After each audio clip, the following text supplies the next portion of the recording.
Galerinha, vocês não sabem o que eu encontrei na minha geladeira. Um ovo de Páscoa da Top Milk. Vamos abrir?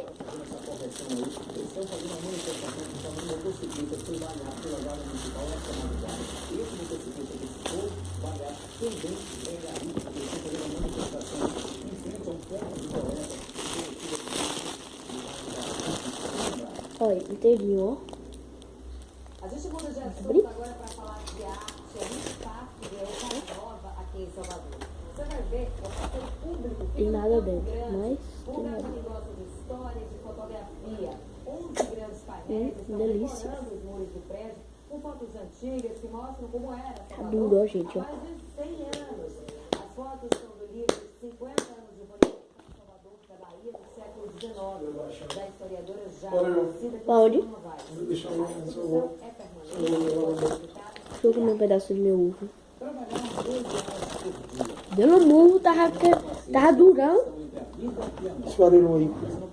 Tchau, galera. É. Né? Direitinho, viu, Saudade? O secretário